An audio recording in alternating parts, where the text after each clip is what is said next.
그러면 이 두 가지가 없을 때는 마지막으로 가는 것이 무슨 시가? 기준 시가로 양도차익을 구해줘야 돼. 또 기준 시가가 없을 때는 어떻게 되냐? 그거는 없는 게 아니에요. 다 있어요. 국세청에서 매년 고시해놨는데 뭘? 전국 땅덩어리 공시지가 다 고시해놨는데 없을 일은 없고. 그래서 이런 식으로 세 가지가 있다는 거예요. 그럼 잘 보세요. 닭도 종류가 있다 없다? 어느 닭부터? 사례닭, 감정닭, 기준시가. 그럼 결국은 닭을 종류로 얘기한다면 매꽝과 제일 비슷한 맛이 나는 매매 사례는 산닭. 산에 있는 야생닭. 산닭. 살아있는 것이 아니라 산에 있는 야생닭이 있어요. 시대가 안 맞아서 잘 모르겠구만. 아직도 태백산에 가면 몇 마리 돌아다녀요. 야생닭 먼저 알아보고, 야생 닭이 없을 때는 그래도 좀 괜찮은 닭이 뭐예요? 감정닭인 토종닭 찾아보고, 그래도 안 될 때는 마지막에 표준인 양계닭 찾는 거예요. 그래서 닭도 몇 가지가 있다. 세 가지. 산닭, 토종닭, 양계닭. 근데 어떤 분은 하림닭은 어디에 속해? 그거는 그 식용 거 포장해 놓은 거고. 자, 이렇게 해서 사례, 감정, 기준시가에 대한 순서에 맞춰서 양도차익을 구하는 거예요. 그럼 만약에 당신께서 추계가액으로 양도차익을 구한다면 매매 사례를 알았다면 어떻게 구하느냐? 첫째, 사례법으로 한다면, 다시 뭐로 한다면?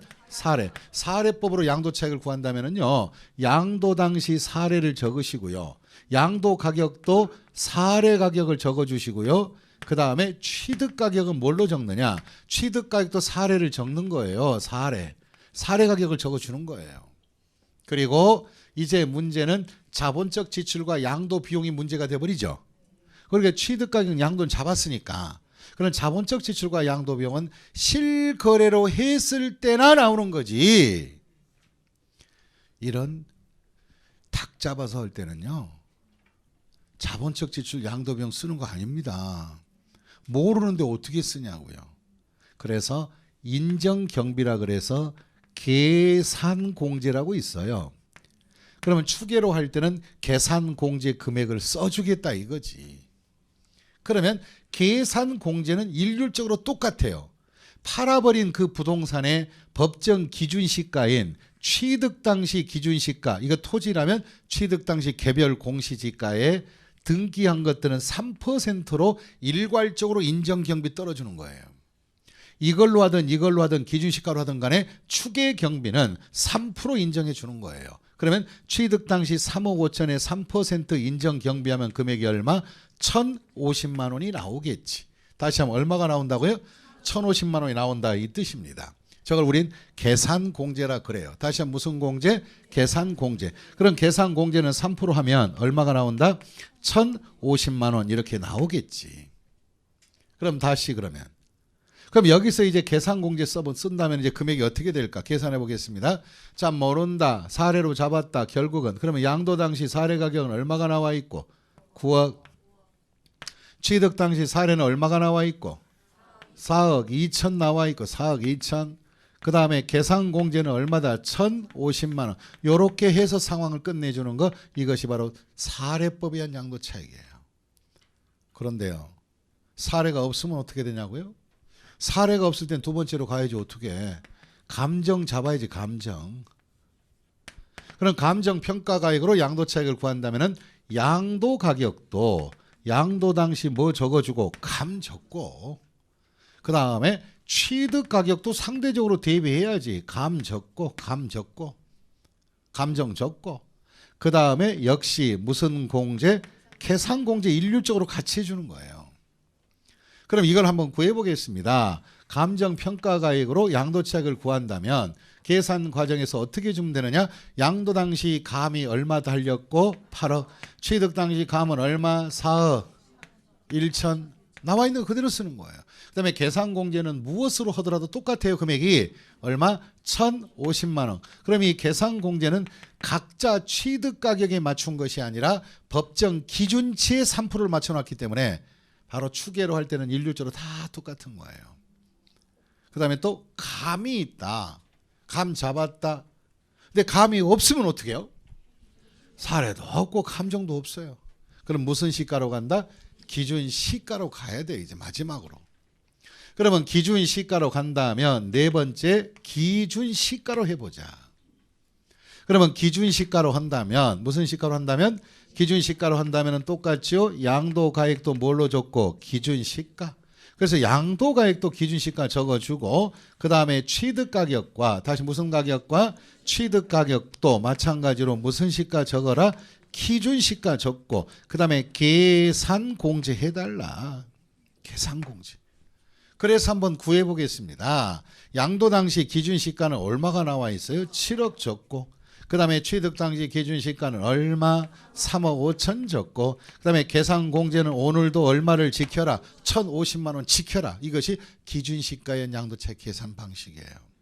그래서 양도차익을 추계할 때는 총 4가지 방법이 있어요. 첫째 무슨 방법? 사례.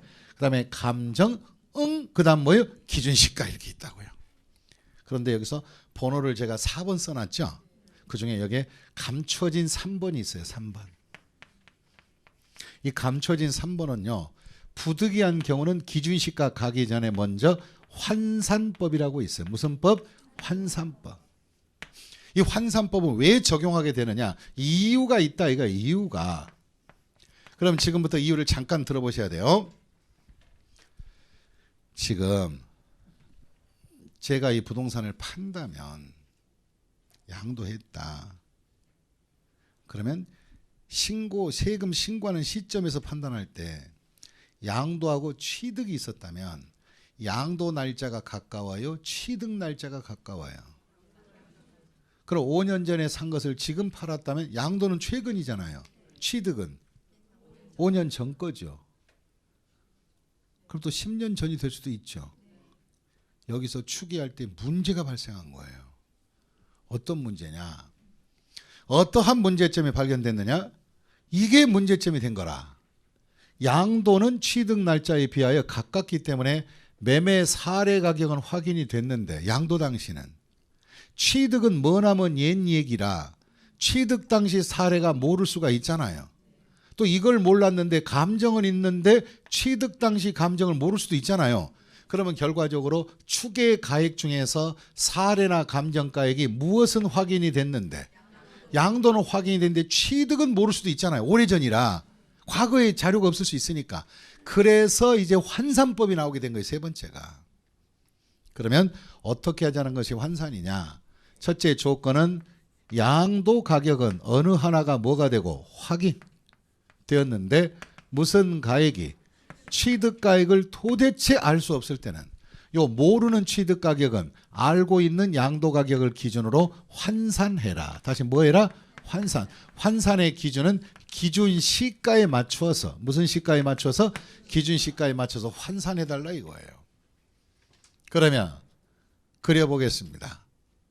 어떤 사람이 부동산을 팔았는데 신고 안 해가지고 추계로 갈 거예요. 근데 추계로 하려 했더니 양도 당시와 취득 당시를 구분해 볼 때 이 물건에 대한 기준 시가가 토지인데 양도 당시는 기준 시가가 7억 저걸 기준으로 하는 거예요. 지금 취득 당시는 얼마다? 3억 5천이었다. 이게 기준 시가가 이랬는데 이자가 신고하지 않아서 매매 사례 가격을 확인해 봤더니 매매 사례 가격이 무슨 사례가? 매매 사례 가격이 얼마가 나와 있느냐? 매매 사례 가격이 9억은 나와 있는데 취득 당시 사례가 너무 오래전이라 자료가 없더라. 그러면 어느 하나의 양은 알고 모르고 취는 알고 모르고 요거 모를 때는 이 X값을 환산하라 이거예요. 그럼 9억을 가지고 X를 만드는데 비율은 대비 금액은 기준 시가의 상승과 맞춰서 해달라. 그러면 샀을 때 기준 시가가 얼마고 3억 5천 팔았을 때 얼마라면 7억이라면 요 X라는 기준이 9억이 되려면 얘는 얼마였다? 4억 얼마? 5천 이렇게 떨어진다 이거예요. 그럼 비록 금액이 약간 차이가 있을지라도 부득이 이 방법을 쓸 수밖에 없는 것이 법령의 규정입니다. 그러니까 이렇게 해서라도 일단은 세금을 걷어가겠다 이거예요. 그러면 일단 세금 걷을 때 환산법은 이제 어떻게 되느냐? 환산법은 일단 어떻게 처리하느냐? 첫째, 알고 있는 확인된 양도 가격을 적어주고, 그 다음에 마이너스 모르는 취득가액은 뭐 해달라? 환산 취득가격 적용하고, 다시 무슨 가격? 환산가액을 적용하고, 그 다음에 똑같이 계산공제 적어주면 돼요. 무슨 공제? 계산공제. 그럼 똑같이 계산공제 해주자. 그럼 알고 있는 가격이 사례는 확인됐잖아요. 그죠? 알고 있는 건 사례는 확인됐으니까 얼마 적고 9억 적고, 그 다음에 환산된 것은 얼마 적고 4억 5천이고, 그 다음에 계산공제는 역시 1,050만 원 적어주면 돼요. 이렇게 해서 환산법이 세 번째 차지하고 있다는 겁니다. 그럼 결과적으로 추계할 때 가격은 사례 있고 감정 있고 기준시가죠. 근데 취득 가격은 사례 감정에다 뭐까지? 환산 있고 기준시가 이런 것들이 추계 가액이다 이 뜻입니다. 근데 어떤 분이 또 질문을 해요. 교수님 왜요? 그랬더니 매매 사례 가격은 9억이고 이거 모르고요. 감정평가 8억이고 이거 모른다면 두 개 다 있을 때는 어느 것을 우선하나요? 이게 또 질문하더라고. 아주 냉철한 질문이더라고요. 얘기했잖아요. 항상 순서가 있다. 두 개 다 양도는 있는데 이거 둘 다 모를 때는 이건 뭐예요? 요거 잡고 뭐예요? 요거부터 우선 해야지. 이해하셨습니까? 산딱부터 우선 해야지 토종딱 먼저 꺼내는 거 아니야. 이해하셨습니까? 그것도 환산도 순서가 있다는 거예요. 그리고 이제 마지막에 검토하겠습니다. 뭐냐 이제 이렇게 양도 차익을 구한다면 우리가 특징을 알아봤어요. 어떤 특징이냐? 양도 가격이 실로 잡으면 취득가액도 뭘로 하고? 실거래 방식이고, 또 양도 가격을 기준시가로 한다면 취득가액도 뭘로 하고? 기준시가. 그러면 기는 기요, 실은 실로 이렇게 상대적으로 이렇게 세트를 맞춰서 한마디로 비교한다는 것을 알아야지. 양도 가격은 사례적고 취득 가격은 실제 취득 가격 적고 그렇게 섞어 쓰는 것은 아니다 이 뜻입니다. 이해하셨습니까? 다 같이 책을 보고 검토하겠습니다. 516페이지. 양도차익 산정 방법. 양괄호 1번. 양도차익의 산정 시 가액 대비 기준이 있다. 그 내용을 한번 이해를 하셔야 돼. 이제 기억하라는 소리는 아니에요. 양도가액을 실거래로 구할 때는 취득가액도 뭘로 하고? 실거래. 양도가액이 기준시가일 땐 취득가액도 뭐로 하라? 기준시가. 그럼 거기다 동그라미 쳐요. 실은 실이요. 그 다음 뭐예요? 기는 기요. 이렇게. 실, 기 이렇게. 이렇게 커플로 맞춰라. 그 다음 큰 두 번째. 양도차익 계산할 때 가액 적용 방법. 양괄호 2번 보셨어요? 이제 이해를 하나하나 보자. 양도소득세 과세 대상 자산을 양도한 경우는 실거래 가격을 적용하여 양도차익을 계산을 원칙으로 한다. 이렇게 됐죠. 실거래 원칙이다. 다만 실거래 가격이 불분명한 경우는 추계가액, 즉 매매 사례나 감정, 환산 취득가액도 써보고 기준시가의 순서에 따라 가겠다. 여기까지 됐죠 이제? 그럼 그 밑에 원칙 동그라미 실거래 양도차익 계산 방법입니다. 실거래로 양도차익 계산할 때는요. 그 박스를 보세요. 그걸 그냥 했던 거예요. 실제 양도가격, 실제 취득가액, 자본적 지출, 무슨 비용, 양도 비용 이렇게 해서 실거래로 양도차익을 계산을 한 거예요. 그런데 우리가 연구해야 돼. 그 밑에 기억. 실제 양도가격이 뭡니까? 실제 양도가격이 뭡니까? 라고 얘기해 봤을 때는 뭐냐? 자기가 팔고 받은 대가 아니겠어요? 그냥 밑줄 그어요. 팔고 받은 대가. 어렵게 생각하지 말고. 니은 취득가격. 취득가격은 뭐냐? 취득은 어떻게 파는 건 하나지만은 취득은 상속받아 한마디로 자기가 사서 파는 사람, 상속이나 증여받아 파는 사람, 그다음에 지가 지어서 파는 사람 종류는 많잖아요. 그럼 취득은 어떻게 취득했느냐에 따라서 취득가액이 다음과 같이 달라져요. 그럼 다음 페이지 꼭대기 보시면 유상 승계부터 대표 사서 판 사람들.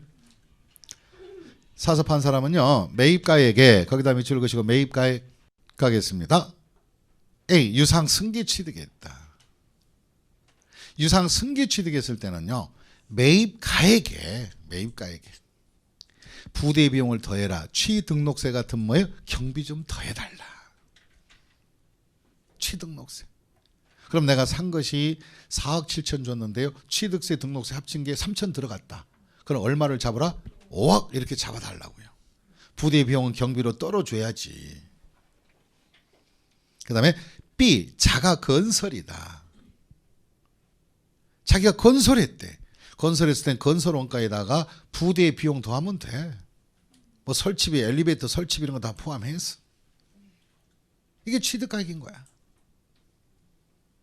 그럼 이제 기타 부대 비용은 용어의 정리 중에서 취득 관련된 부대 비용은 뭐냐? 취득 관련 취등록세 거기까지만 밑줄 그어요. 다른 거 읽지 마시고 나머지는 기본서 할 때 보충할 거니까.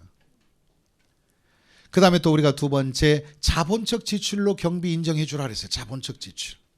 이제 보는 거예요. 그럼 밑줄 한번 그어볼래요? 자본적 지출. 이 자본적 지출은요. 양도한 자산의 가치를 증가시키거나 내용 연수를 연장시키기 위하여 지출한 수선 유지비, 대수선 비용을 말하는 거예요. 대수선 등. 이런 비용은 경비로 떨어야 되기 때문에 말로 해서는 안 되고 뭐가 필요하다? 세금 계산서나 금융거래 증명서에 입증된 것으로 하라. 하지만 자기가 부동산을 갖고 있다가 관리나 유지비 들어간 것들은 다시 무슨 비? 관리 유지비 들어가는 것은 자본적 지출과 관계가 없는 거. 관리 유지비는 수익적 지출이에요. 그럼 그 밑에 내려가면 도대체 자본적 지출이란 뭐냐? 수익적 지출이란 뭐냐? 종류 나와 있죠. 그걸 보는 거예요. 이제 거기에서는 이제 그 자산을 위하여 재투자하는 업그레이드 시켰다면 자본적 지출이 맞고 관리나 유지, 현상 유지라면 이것은 수익적 지출, 관리 유지 비용이니까 양도할 때 경비로 써서는 절대 안 되는 거예요. 첫째, 자본적 지출을 보자. 1. 양도 자산이 취득한 후에 취득한 소송이 있어서 소유권을 확보하기 위하여 소송 비용 들어가는 것들은 경비 인정해 주겠다. 여러분들 혹시 공시법 시간에 가등기라는 걸 들어보셨나요? 가등기 이제 아시겠네. 좋아요. 제가 부동산을 취득을 하고 매수했습니다. 잔금 치르고 나서 등기를 다 끝내놨는데 처음 계약할 때 그 위에 선순위에 가등기 권리자가 있어가지고 판 사람한테 가등기 말소를 해달라고 얘기하면서 잔금을 치렀는데 말소를 안 하는 거야 이게. 그럴 때는 말소 소송 비용 들어갈 수 있어요 없어요? 그런 소송 비용은 소유권을 지키기 위한 비용 아니에요. 나중에 경비 들어가는 거 소장의 내용에 따라 경비 들어가는 거 다 경비 빼주는 거예요. 그러니까 소송에 안 걸리는 게 낫지 걸려서 빼주는 것보다는. 그 다음에 두 번째, 그 자산의 용도 변경 비용. 용도는 뭐 토지를 임야를 대지로 토목공사하거나 이럴 때 용도 변경 비용. 또 주택을 상가로 용도를 바꿀 때 들어간 비용도 다 해주겠다. 용도 변경 비용 상당히 많이 들어갑니다. 뭐 설계비 이런 거 다 다시 해야 되고. 그 다음에 계량이다. 계량은 뭐겠습니까? 초가집을 기와집으로 바꾸고 이런 것들을 말하지. 주요 구조부를 교체하는 거. 좋은 것으로 바꾸는 거. 계량이지 계량. 그 다음에 이용 편의를 위하여 지출한 비용들. 엘리베이터 시설 설치라든가 또는 냉난방 설치 비용들. 일반 이동식 에어컨이 아니고요. 중앙 공급식을 말하는 거예요. 또 보일러 교체 비용들 아시죠? 그 있잖아요. 보일러 요즘 뭐 새로 나온 거 많이 있다며. 뭐 4번 태우네 만에 뭐 거꾸로 태우네 만에 또 그런 거 있잖아요. 또 애가 나와서 우리 아빠는요 북극 곰탱이 살리고요 뭐 이런 거 있잖아. 그런 거. 얘가 교체 비용. 그럼 거기다 하나 그려놔. 곰탱이 하나 그려놔 그냥.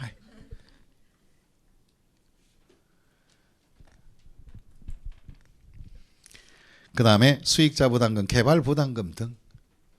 그럼 수익자 부담금은 뭡니까? 이렇게 또 생각이 나지. 수익자 부담금 다른 게 아니고 개발 부담금 다른 게 아니고요. 특히 이제 개발 부담금 하나만 알아두세요. 내가 농지 갖고 있다가 농지를 대지로 지목을 바꾸게 되면 가격이 상승되지요. 그래서 상승되는데 그 상승의 대가만큼은 부담금 좀 내달라 그래서 숟가락질에 가는 거. 이게 바로 개발 부담금이에요. 이거 나중에 양도할 때 경비 인정합니다. 그 다음에 해당 자산의 내용 연수를 연장시키거나 가치를 현실적으로 증가시키는 대수선. 대수선은 바로 관리 유지 수선이 아니라 대수선 하면 이제 여러분들 건축법 배웠나요? 아직 안 배웠나요? 건축법에 대수선 나오죠? 그 정도 규모를 뜯어 고치는 것, 주요 구조부를 뜯어 고치는 것들, 이게 대수선이에요. 자본적 지출입니다. 그 다음에 내 땅에 도로 놓게 되면 도로 비용이 도로 개설비가 들어가므로 도로 땅값은 올라가 안 올라가? 올라가죠. 이런 바로 본 자산의 가치를 증대시키는 지출들에게 도로 공사비. 그럼 여러분들이 혹시 가정에 가계부를 쓰실 때 화장품을 사서 쓰는 것은 무슨 비용일까? 이건 수익적 지출로서 관리 유지 목적이죠. 화장품은. 그래 안 그래요? 화장했다 그래서 본질이 바뀌는 거 아니잖아요. 그 관리 유지 비용이 수익적 지출이고요. 그다음에 여러분들이 적금 깨가지고요. 강남에 가가지고요. 주요 구조를 뜯어 고치세요. 눈을 접고 코를 올리고 하면 그것은 바로 개조 비용이에요. 그런 것들은 자본적 지출, 재투자 비용이에요. 그런기 때문에 그건 가계에 쓸 때는 뭐예요? 투자적 지출이지 소모성 지출은 절대 아니에요. 또 부군께서 뭐라 하시면요. 네 조라고 내가 고쳤지 남 조라고 했냐 이렇게 해서 댐비면 다 용서가 될 거예요. 수익적 지출. 수익적 지출 보십시오. 수익적 지출은 관리 유지 비용이에요. 이런 비용은 양도할 때 경비로 절대 쓸 수가 없습니다. 그것이 뭐냐? 보유 중에 납부한 재산세나 종부세 내는 것은 관리 유지적 세금이에요. 이것은 영수증이 있다 그래서 경비 인정하지 않습니다. 그 다음에 그 밑에 가시면 두 번째, 양도자산의 보유 중 지급된 은행 대출금 이자 나가는 것들. 우리가 주택담보대출 받아서 그 중간중간 달달이 이자 나가는 거 있잖아요. 이거 팔 때 경비 인정 안 하는 거예요. 이건 보유이자지. 보유과정의 사용이자지 이 자체가 투자이자는 아닌 거예요. 그 다음에 현상 유지를 위한 도장비. 무슨 비? 도장비. 이 도장비가 뭐겠어요? 페인트 칠하고 그 다음에 벽지 새로 바르고 이해하셨습니까? 도배 비용 이런 것들. 이건 관리 유지 비용이에요. 도배사 모셔다가 도배했다 그래서 이 자체가 자본적 지출이 인정되는 것이 아니라 원래의 상태의 보완이나 유지에 불과한 것이다. 그 다음에 수선비. 아까 우리가 보일러 교체하는 것은 이용 편의 지출이니까 자본적 지출 인정하죠. 근데 기존 보일러 파이프가 녹이 싫어서 이걸 교체했다 바꾼다는 것은 수선 아니에요. 관리 유지 수선은 양도할 때 경비로 쓴다 안 쓴다? 안 쓰는 겁니다. 그럼 시험 볼 때 주의사항. 자본적 지출이 커요? 수익적 지출이 바로 종류가 많아요? 자본 지출이 많죠? 그럼 시험 볼 때는 이렇게 나와요. 시험 문제에서. 다음 중 양도자산의 자본적 지출이 아닌 것은 뭐냐 고르라는 거예요. 그럼 그 세 가지 중에 하나 답하면 되잖아요. 시험 문제 푸는 요령은 지금 공부하는 것은 아니고 좀 지나면 이제 푸는 요령 다 가르쳐줘요. 큰 거는 없던 걸로 하고 작은 것이 답이 될 때는 작은 것이 중요한 거지. 이해하셨습니까? 그런 거예요. 그 다음 그 밑에 양도 비용 나오네요. 이 양도 비용은 팔 때 들어가는 비용으로서 뭐가 있느냐? 직접 지출한 비용이 돼야 돼요. 판매한 자산을 위해서 직접 지출한 양도 비용이에요. 계약서 작성비, 공chứng비, 인지대, 중개, 보수. 그 다음에 신고서, 세무 대리인에게 신고 의뢰할 때 신고서 작성 비용. 그 다음에 증권 거래세 등. 이런 것 등이다. 그럼 등에다가 동그라미 치시고 이거 하나만 써놓을래요? 이것도 경비 인정해줘요. 등에다가 명도 비용. 무슨 비용? 명도 비용. 밝게 인정, 밝게 양도하는 비용. 이게 뭐냐면 상가 같은 걸 갖고 있을 때 발생해요. 제가 상가 갖고 있다가 제3자한테 팔았는데 매수한 사람이 전화가 온 거예요. 세입자 안 나가겠다고. 뭐 하겠다고? 안 나가겠대. 그럼 어떻게 정리해야 돼 안 해야 돼? 정리하다 보면 명도 비용 들어가죠. 세입자 정리 비용. 이런 명도 비용도 양도자가 부담한다면 양도 경비 다 인정해 줍니다. 이해하셨습니까? 그 다음 밑에 가면 이제 추계가 나와요. 추계. 드디어 닭 잡으러 갔네. 실거래를 모를 때 추계로 하라. 추계는 양도 가격도 무슨 가격 적어주시고 추계. 취득 가격도 뭐예요? 추계. 그리고 추계할 때는 항상 무슨 공제? 계산 공제. 그럼 추계는 순서가 있다 없다? 있다. 제일 먼저 산딱 잡고 그 다음 뭐예요? 토종딱, 그 다음 뭐예요? 양계다. 또 취득 가격은 바로 머리만 있을 때 몸통이 없어지면 꼬랑지가 없는 것들은 뭐예요? 환산도 해보고. 닭 잡아 환산도 한다. 그래서 뒷장 넘기시면 그 순서가 나와 있어요. 추계. 추계는 제일 먼저 매매사례, 감정가액, 환산 취득가액, 기준시가 등을 말한다. 그리고 이렇게 추계할 때는 계산공제 해달라. 무슨 공제 해달라? 계산공제. 그럼 계산공제는 뭘 하는 것입니까? 바로 인정경비로 하자는 것이며 이때 계산공제는 토지라면은 취득 당시 개별 공시지가의 몇 퍼센트? 3%. 미등기는 0.3 이렇게 줄여줘요. 여기까지가 양도차익 계산의 방식을 공부했습니다. 그 다음에 이제 그 밑에 타이틀을 보세요. 무슨 차익 계산 특례? 양도차익 계산의 특례, 양도차익 계산의 특별한 방법이 있다 이거예요. 잠시 후에 출발할 것입니다. 휴식하세요.